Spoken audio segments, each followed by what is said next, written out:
Kali ini saya Nisita Wardani akan menjelaskan terkait dengan information security.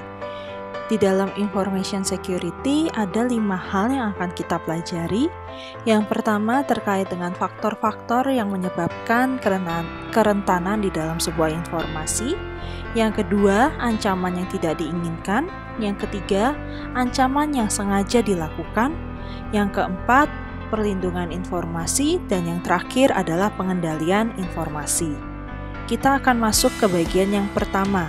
Pertama di sini yaitu faktor-faktor yang menyebabkan kerentanan dalam sebuah sistem informasi, khususnya di bagian keamanan informasi sendiri. Nah, sebelum masuk ke penjelasan lebih lanjut, keamanan itu artinya apa sih? Keamanan merupakan suatu derajat atau suatu kepercayaan atau suatu hal yang ingin dilakukan untuk melindungi dari perlawanan, tindakan kriminal, lalu perusakan, serta hal yang berbahaya hingga yang menyebabkan terjadinya kehilangan atau kerugian. Sedangkan keamanan informasi ini apa? Keamanan informasi ini merupakan semua proses atau kebijakan yang didesain untuk melindungi informasi yang ada di dalam sebuah organisasi maupun sebuah sistem informasi dari tindakan yang tidak semestinya, yaitu tidak adanya akses yang masuk secara otorisasi, penggunaan, pengungkapan, gangguan, modifikasi, hingga sampai ke bagian kerusakan.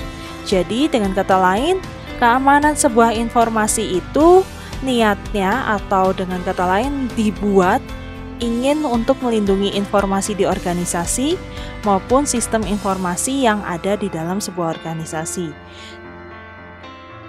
Selanjutnya, sebelum masuk lebih lanjut lagi, nah, karena tadi kita berbicara terkait dengan keamanan informasi itu apa, maka kenapa sih sebuah data atau sebuah informasi yang ada ketika sudah dikumpulkan oleh organisasi itu perlu diperhatikan atau dilindungi? Karena bisa jadi muncul yang namanya ancaman. Ancaman ini apa? Jadi sebuah sumber informasi yang dimana dia mengalami bahaya ketika di-expose atau di-publish di dalam sebuah sistem. Nah, ketika hal ini di-publish di dalam sebuah sistem terkait dengan sumber informasinya, maka hal tersebut menjadi yaitu berbahaya, merugikan maupun bisa merusak sehingga bisa menimbulkan ancaman terhadap sumber informasi tersebut. Dengan kata lain, sumber informasi ini sangat rentan terhadap terjadinya ancaman. Sebagai contoh, misal perusahaan itu sudah mengumpulkan data-data terkait karyawannya, mulai dari tempat tinggalnya, terus kemudian HP, lalu ada nomor induknya, terus kemudian ada nomor KTP-nya. Nah, data-data yang ada di dalam perusahaan tersebut terkait dengan karyawan ini kalau misalnya ada serangan berupa hacker, nah data yang dimiliki oleh karyawan tersebut bisa jadi bocor teman-teman ke luar. Ketika bocor di dalam luar, di dalam lingkungan, nah ketika dalam hal ini, ketika bocor, maka ini yang tidak ingin terjadi di dalam organisasi. Kenapa? Karena data-data seluruh karyawan itu bisa muncul atau terekspos keluar. Maka dengan kata lain, sumber informasi atau kumpulan data-data karyawan ini sangat rentan ketika data tersebut terpublish keluar.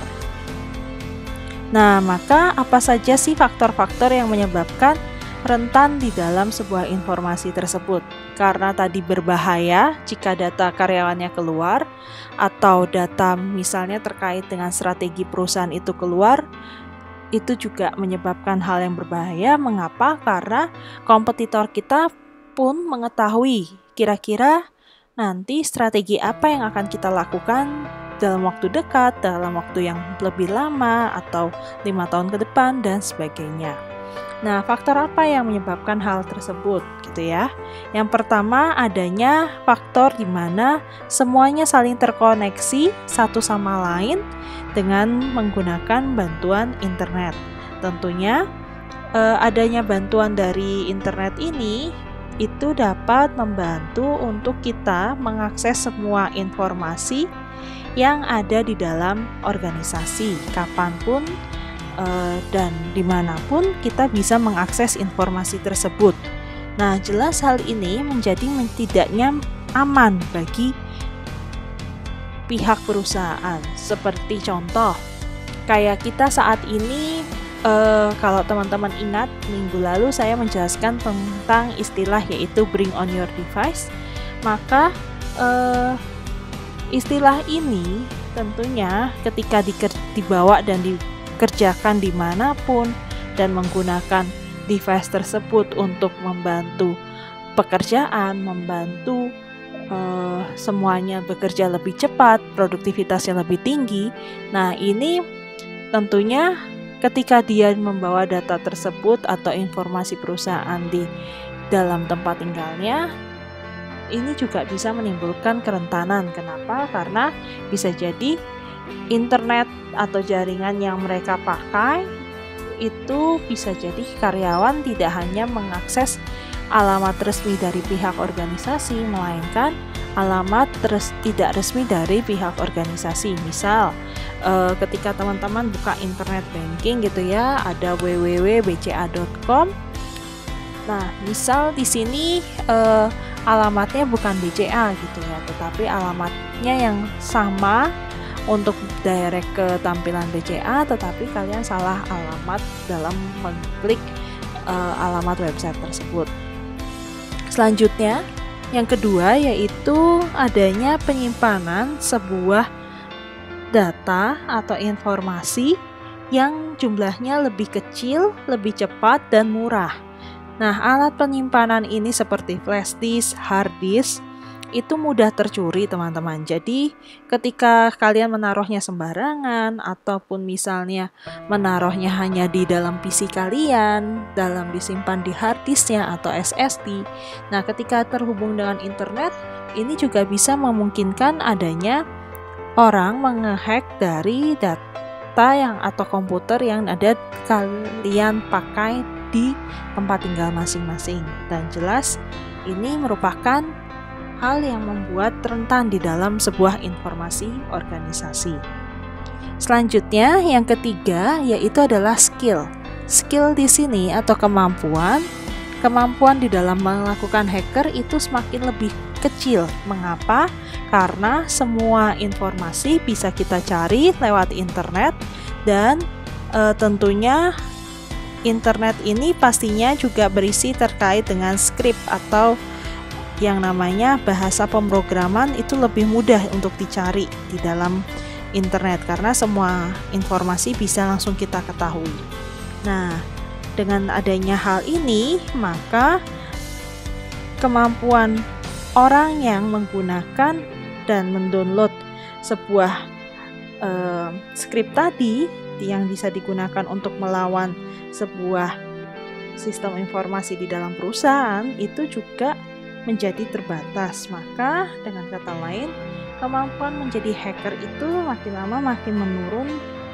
Tetapi kalau misalnya pun terjadi hacker, itu biasanya data yang diambil adalah data yang sifatnya menguntungkan bagi pihak hacker. Jadi mereka tidak mungkin melakukan hacker tetapi mereka tidak dapat data yang menguntungkan. Nah, selanjutnya adalah cybercrime. Cybercrime di sini adalah jaringan yang bisa dilakukan oleh orang itu di-hack gitu ya. Lalu hacknya ini terjadi kenapa? Karena lemahnya dari security yang dimiliki oleh jaringan tersebut. Nah, tentunya hal ini menimbulkan kerugian bagi pihak si korban yang diretas, tetapi akan menimbulkan keuntungan bagi si pihak hacker. Nah, maka hal ini diperlukan sebuah perbaikan untuk di dalam jaringan yang ada digunakan di organisasi tersebut. Selanjutnya yaitu kebijakan atau dengan kata lain kekurangan di dalam dukungan manajemen. Nah, kadang manajemen dan pihak TI serta bagian manajer operasional biasanya mereka tidak mempunyai satu suara. Dengan kata lain, ketika informasi ataupun kebijakan ini yang di awal bagian manajer puncak membuat kebijakan, lalu bagian TI membuat kebijakan, mereka tidak mempunyai satu suara atau tidak sependapat gitu ya, tidak memiliki pendapat yang sama, maka yang kerepotan siapa? Yaitu bagian manajer operasional yang mengaplikasikan setiap terjadinya perubahan-perubahan yang ditentukan oleh bagian teknologi informasi atau bagian IT, divisi IT-nya dengan manajer puncaknya. Nah, yang kedua di sini adalah ancaman yang tidak diinginkan di dalam sebuah sistem informasi. Tentunya ada beberapa ancaman, teman-teman. Di sini ada dari employee atau karyawannya sendiri, terus ada dari yang orang lain, serta ancaman yang mungkin timbul dari adanya hardware dan software tersebut. Nah, biasanya di dalam sebuah informasi, ancaman yang kemungkinan biasa terjadi secara natural atau secara tidak ada campur tangan manusia maupun hal-hal yang tidak bisa diprediksi, yaitu seperti natural atau disaster gitu ya, kebakaran, banjir, badai. Nah, hal ini jelas merupakan ancaman yang tidak disengaja. Sedangkan ancaman yang tidak diinginkan oleh perusahaan itu seperti apa?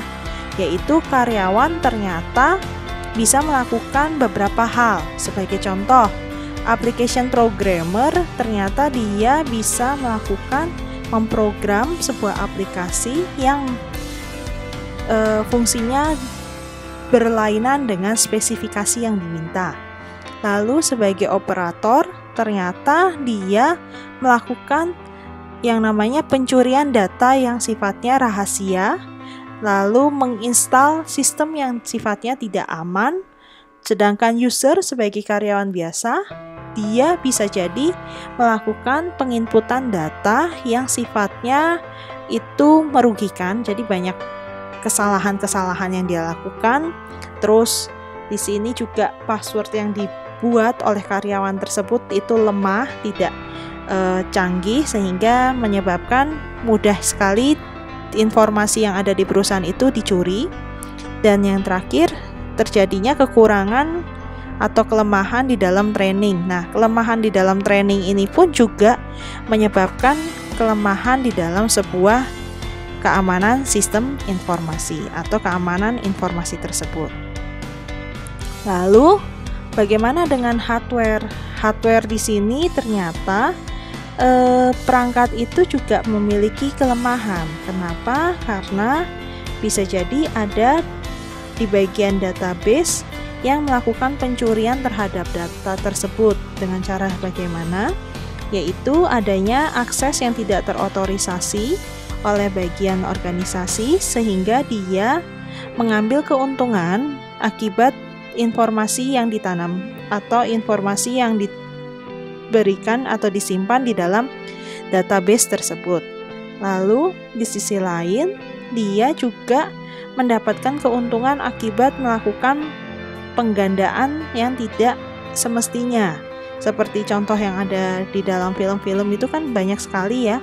Ada data-data yang di-copy oleh bagian karyawan atau bagian pihak instalasi komputer untuk sekedar memata-matai hal yang dilakukan oleh si lawannya. Nah, ini ada beberapa kesalahan juga yang bisa dilakukan oleh manusia atau sebagai karyawan gitu ya. Kalau tadi password, terus kemudian misalnya dia mudah sekali melakukan kesalahan-kesalahan. Nah, di sini ada juga hal yang lain, yaitu misalnya ketidakpedulian di dalam memanage suatu device. Jadi, device yang mereka gunakan seperti komputer, terus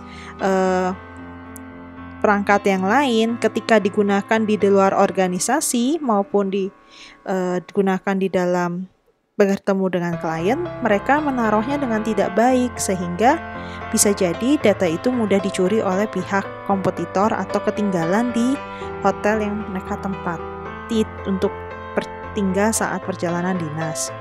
Nah, di sisi lain juga ada ketidakpedulian terhadap equipment. Yang tadi saya infokan itu antara bagian unmanaged device sama equipment itu akan saling nyambung satu persatu, karena di sini posisinya equipment itu adalah device yang dimana bisa digunakan untuk membantu pekerjaan, tetapi banyak orang yang menyalahartikan dari penggunaan device tersebut sehingga mereka tidak bertanggung jawab terhadap device-nya, dan kalau sudah rusak ataupun sudah hilang, ya yang dirugikan jelas di sini adalah pihak perusahaan dan karyawannya pun yang menghilangkan device tersebut bisa jadi malah dihukum karena dia tidak menjaga aset yang dimiliki oleh perusahaan secara baik. Selanjutnya adalah social engineering.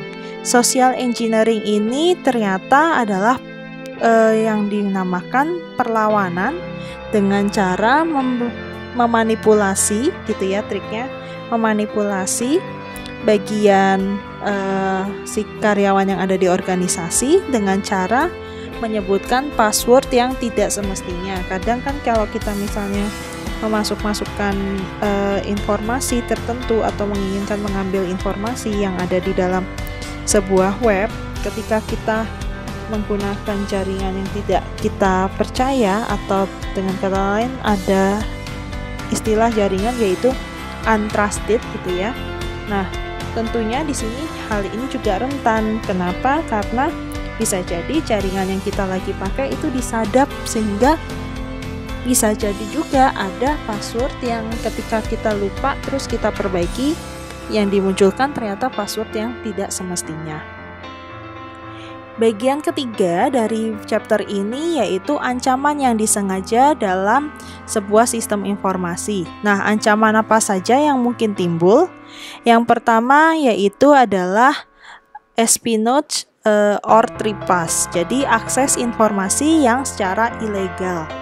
Nah, akses informasi secara ilegal ini merupakan keadaan yang sengaja dilakukan oleh bagian karyawan agar mendapatkan keuntungan. Atau misalnya di luar karyawan sekalipun, ini juga dia mendapatkan hal yang sangat menguntungkan dari mengakses informasi yang dimiliki oleh perusahaan tersebut. Yang kedua, information extortion, yaitu ancaman yang muncul dari adanya pencurian sebuah informasi. Nah, ketika sebuah informasi ini dicuri, tentunya di sini pihak perusahaan menginginkan yaitu namanya tolong serahkan informasi tersebut, kalau tidak maka dia akan diperas gitu ya. Kalau extortion itu artinya diperas. Jadi di sini kalau kamu tidak menyerahkan informasi, maka saya akan memerasmu sampai informasi itu diberikan. Nah, memerasnya itu modelnya macam-macam. Bisa dalam bentuk uang atau misalnya dalam bentuk keamanan si karyawan yang tidak semestinya gitu ya, seperti misalnya diancam akan dibunuh dan sebagainya kalau tidak memberikan informasi tersebut. Sabotase ini apa? Sabotase ini merupakan perusakan web yang dimiliki oleh organisasi, di mana ketika web tersebut dirusak, maka citra perusahaan pun jadi menurun. Lalu yang selanjutnya adalah theft of equipment or information. Nah, karena tadi equipment yang saya jelaskan sebelumnya itu bisa dalam bentuk device, ada laptop, HP, komputer, sedangkan untuk informasi apa yang bisa kita curi gitu ya, yaitu ada password dan kartu kredit serta ID card dari si pemilik karyawan perusahaan tersebut. Sedangkan identity theft itu apa? Yaitu pencurian identitas seseorang dengan cara bisa dicuri datanya atau meniru informasi yang ada agar bisa mendapatkan sebuah informasi dari perusahaan tersebut. Lalu yang selanjutnya adalah compromise to intellectual property. Nah, intellectual property ini bentuknya macam-macam, bisa seperti haki atau hak cipta, lalu kemudian ada merek dagang, dan tentunya ketika haki dan merek dagang ini tercuri, maka rahasia perusahaan pun juga menjadi tidak aman karena banyak informasi yang bisa ditiru oleh bagian kompetitor dari haki tersebut atau yaitu merek dagang yang dimiliki oleh perusahaan tersebut. Dicuri lalu ditiru dan disalahartikan juga bisa seperti itu. Software attack ini bisa muncul karena virus, lalu ada beberapa hal yang menyebabkan kerentanan di dalam software juga, misalnya ada instalasi yang tidak semestinya gitu ya, Trojan awalnya diinstalnya baik-baik saja gitu ya, kelihatannya aman, instalannya ternyata tidak aman, melainkan ada aplikasi yang sifatnya itu nempel terus memata-matai pergerakan kita. Nah, itu hampir sama dengan alien software. Lalu yang terakhir sebelum kedua yaitu adalah supervision, control, dan data akuisisi attack. Ini biasanya adalah sensor yang muncul ketika kalian membuka suatu PC ataupun suatu data di dalam device tersebut. Yang terakhir yaitu cyber terrorism and cyber warfare. Itu adalah target yang sudah ditentukan untuk diancam, untuk memberikan informasinya, dan ancaman tersebut atau target tersebut itu dilewat melalui bantuan internet. Nah, yang keempat di sini adalah perlindungan terhadap sebuah informasi di organisasi. Ada beberapa hal yang menyebabkan mengapa sebuah informasi itu sulit untuk dilindungi. Yang pertama yaitu ada ratusan kemungkinan ancaman yang mungkin timbul. Lalu yang kedua, sumber informasi ini ternyata letaknya berbeda dari organisasi atau di luar organisasi, lebih tepatnya seperti itu.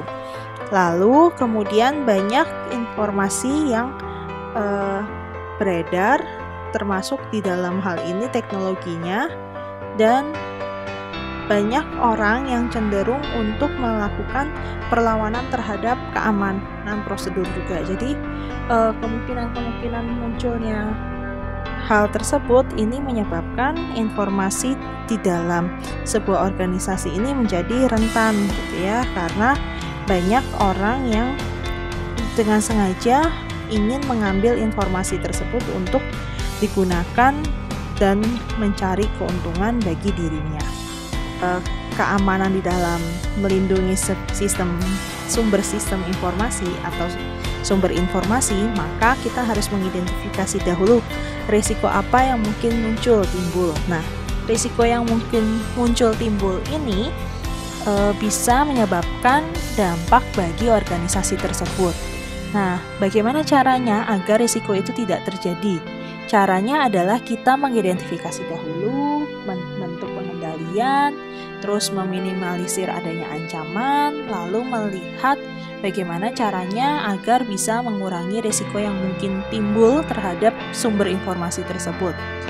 caranya bagaimana? Yang pertama adalah menganalisa resikonya.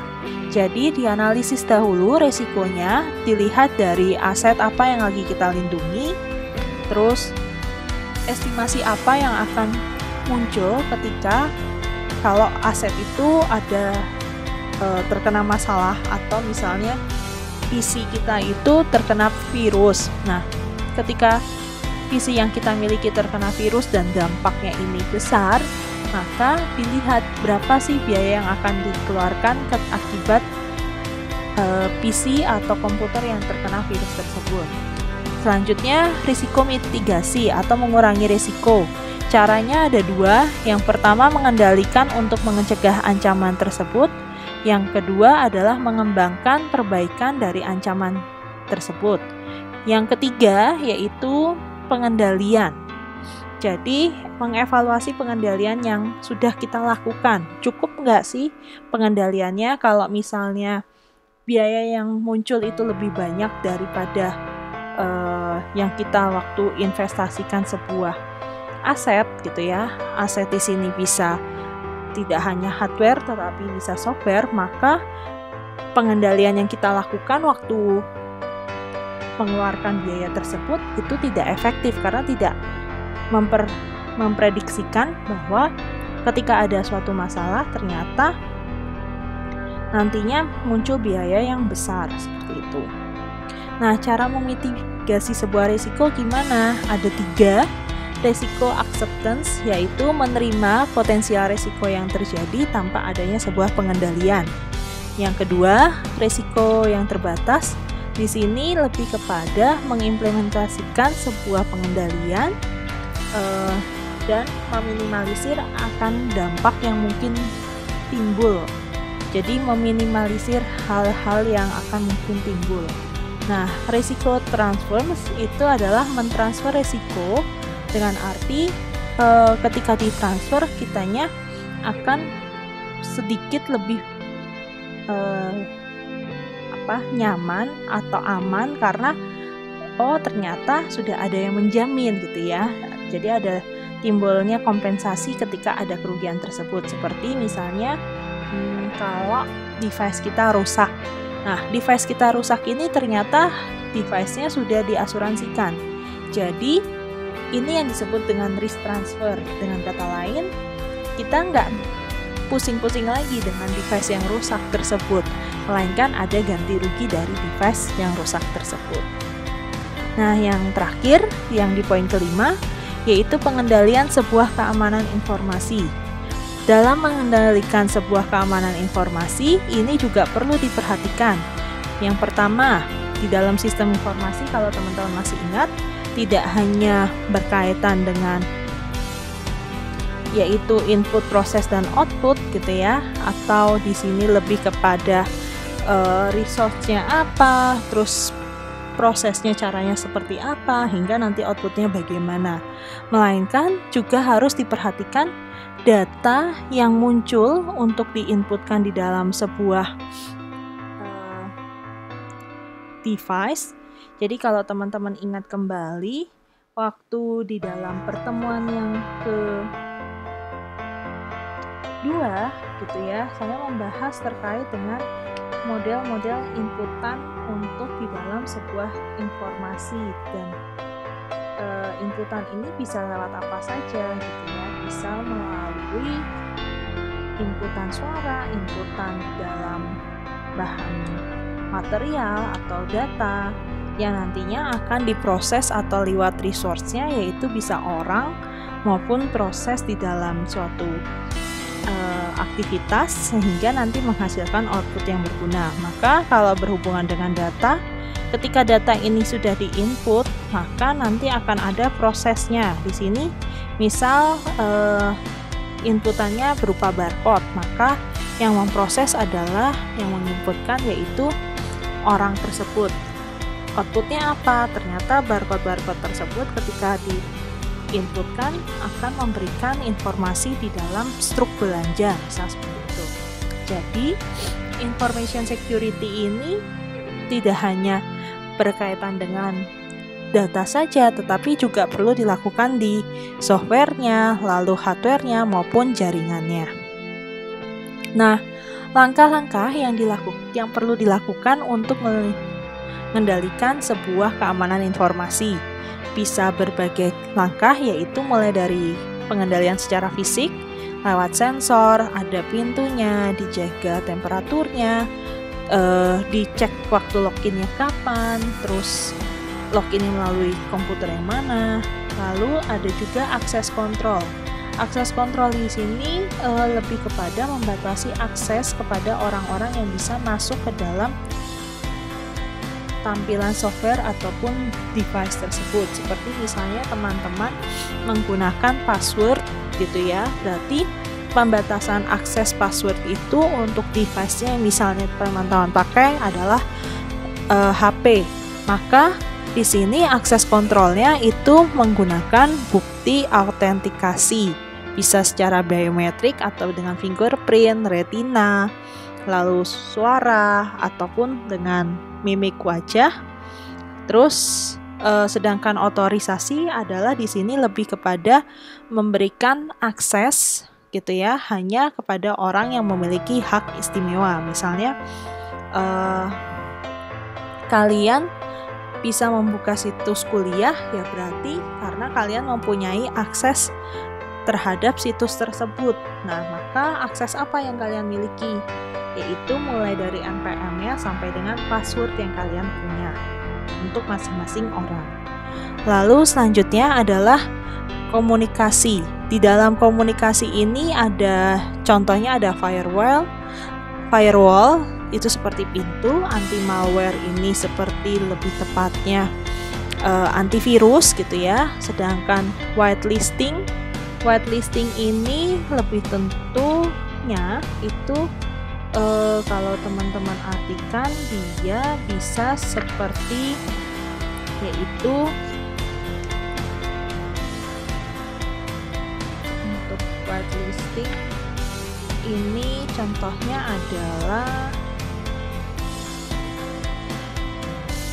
mencegah perangkat lain itu bisa berjalan. Jadi dia sebagai software yang mengikuti ketika komputer itu terus berjalan, terus melihat apakah ada software yang tidak semestinya ini bergerak di dalam ketika kalian menjalankan software tersebut. Jadi ada software yang melihat pergerakan kalian itu sampai di mana, yaitu whitelisting.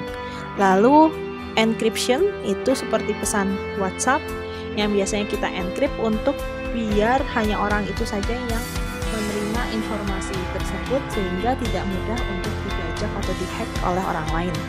Lalu VPN berarti lebih keamanan terhadap jaringan. Terus kemudian transport layer security ini berarti lebih kepada transport layer security ini seperti misalnya yaitu HTTPS, URL gitu ya. Jadi alamat link yang kalian masukkan itu benar sehingga informasi yang terjaga di dalam perusahaan itu aman gitu ya. Lalu yang terakhir adalah employee monitoring system. Employee monitoring system di sini lebih kepada melihat aktivitas yang dilakukan oleh si karyawannya seperti aktivitas dalam melakukan email, karena di dalam email pun juga bisa dimunculkan beberapa spam yang akhirnya nantinya spam-spam tersebut menyebabkan bisa terjadi pencurian suatu data atau informasi di dalam organisasi. Nah, ini bentuk dari contoh perlindungan keamanan. Jadi misal karyawan atau attacker ketika mau masuk ke dalam sistemnya perusahaan, ini ada pintunya, terus ada penjaganya, diminta tolong untuk memberikan identitinya sehingga nanti bisa mengakses ke dalam. Nah, ini adalah bentuk dari logika bagaimana caranya melindungi sebuah organisasi, informasi di dalam organisasi. Nah, sama halnya dengan remote employee, ketika dia mau mengakses data di dalam perusahaan menggunakan internet, maka misalnya di sini hanya karyawan yang benar atau karyawan perusahaan ketika mau mengakses datanya, biasanya dia diberikan password atau kode OTP melalui smartphone yang mereka miliki, sehingga nanti bisa masuk ke dalam yaitu sistem di dalam perusahaan ini. Nah, langkah-langkah yang lain ada apa? Yaitu Business Continuity Planning. Business Continuity Planning berarti melihat perencanaan baik dalam perlindungan maupun perbaikan. Jadi melihat ketika kita merencanakan sebuah sistem informasi atau sebuah hardware dan software, di sini tentunya harus dicek ketika hardware ini rusak sesuai nggak dengan biaya yang kita beli dan perbaikannya butuh berapa, seperti itu. Dan yang terakhir, yaitu langkah yang terakhir adalah Information System Auditing. Di sini lebih kepada melihat apakah sistem yang berjalan ini dengan baik atau tidak semestinya, agar mencegah kejadian-kejadian yang tidak diinginkan untuk di kedepannya. Sekian penjelasan saya terkait dengan information security. Apabila ada pertanyaan, silahkan disampaikan di kolom komen dan nantikan video selanjutnya. Terima kasih, sampai jumpa.